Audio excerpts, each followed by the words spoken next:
e segundamente ao nosso coordenador, irmão Tiago. Muito obrigado, meu irmão, por ter me confiado. Número 22, Gênesis, no seu capítulo de número 22, vamos ler os versículos de número 7 e número 8. Gênesis 22, versos 7 e 8.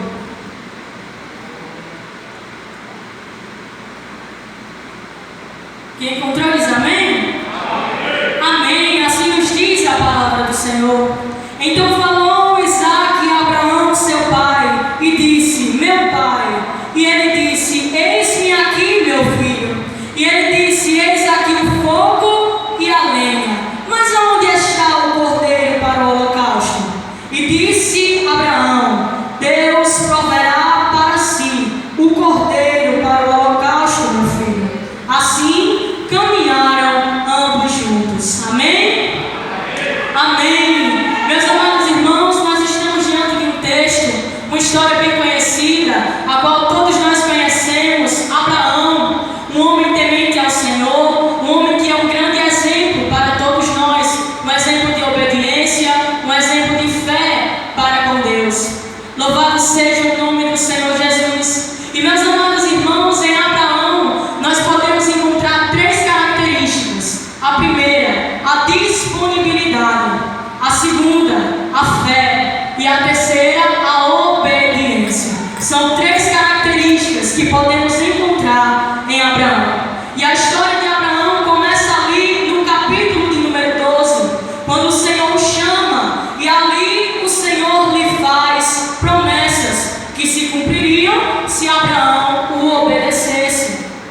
Lá no capítulo 12, versículo de número 1, a palavra do Senhor vai nos dizer: ora, o Senhor disse a Abraão: sai da tua terra, da tua parentela, da casa de teu pai, e vai para uma terra que eu te mostrarei. Meus amados irmãos, quando o Senhor chama Abraão, esse versículo do capítulo 12 vai exigir as três características de Abraão. Por quê? Primeiro, a disponibilidade, porque o Senhor diz: sai da tua terra, da tua parentela e da casa de teu pai. Aqui vai exigir de Abraão a disponibilidade e a obediência. E a fé, porque o Senhor disse: vai para a terra que eu te mostrarei. Ele ainda não tinha mostrado, ele ia mostrar. Exigia fé de Abraão. Louvado seja o nome do Senhor Jesus. E meus amados irmãos, Deus neste capítulo de número 12, ele começa a fazer promessas a Abraão, como eu falei, que se cumpririam se Abraão obedecesse à voz do Senhor. E o versículo 2 e 3 são as promessas do Senhor. E o versículo vai nos dizer: e fartirei uma grande nação, e abençoarei os que te abençoarem, e engrandecerei o teu nome, e tu serás uma bênção. Abençoarei os que te abençoarem, e amaldiçoarei os que te amaldiçoarem, e em ti serão benditas todas as famílias da terra. O versículo 2 e o versículo 3 são as promessas que se cumpririam sobre a vida de Abraão, se Abraão cumprisse o que estava escrito no versículo 1, se Abraão se disponibilizasse de sair da sua terra, da sua parentela, da casa de seu pai, e fosse para uma terra que o Senhor iria lhe mostrar.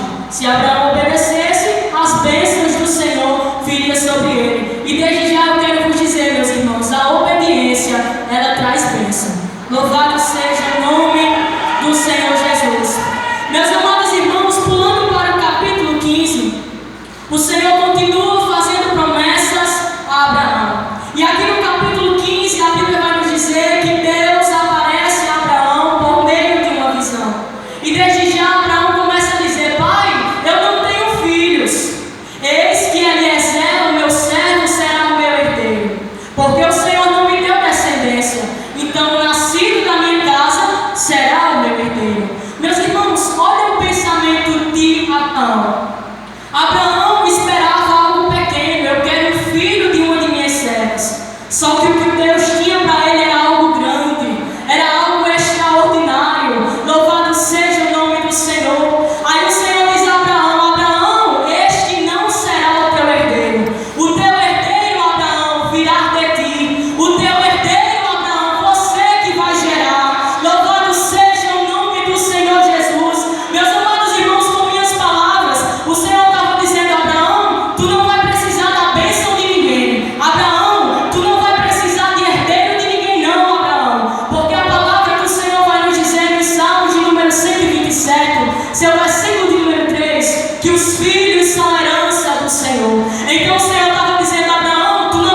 pode contar, porque eram muitas. Quando Abraão olha para cima, papai diz: assim será a tua descendência.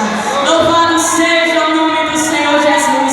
Abraão pensava algo pequenininho, Abraão desejava, esperava receber do Senhor algo pequeno, mas o que Deus tinha para ele era algo grande, porque os pensamentos do Senhor não são os nossos pensamentos.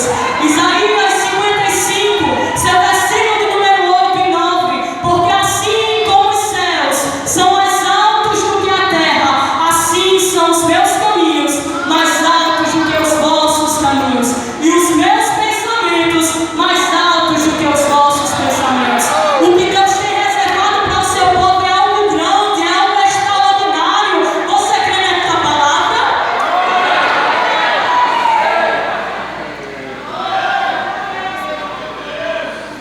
O Senhor faz essas promessas a Abraão, que ele